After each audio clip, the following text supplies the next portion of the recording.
guys, welcome back to my YouTube channel. This is Aarthi and today's video is going to be a recipe of golgappa.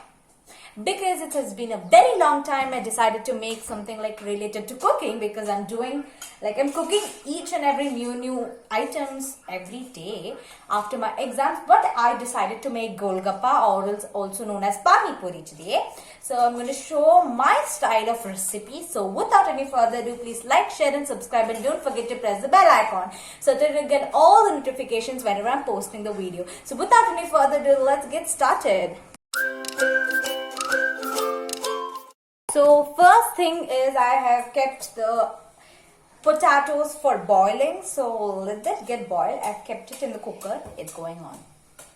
Next is cutting an onion. I have taken two because one for the curry and one for extra while we are eating onion, like with pani puri. So let's get into cutting.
that's it for today's videos, guys. I hope you liked it. Please try this recipe and let me know in the comments section. And please do like, share and subscribe. And I'll try posting videos every day.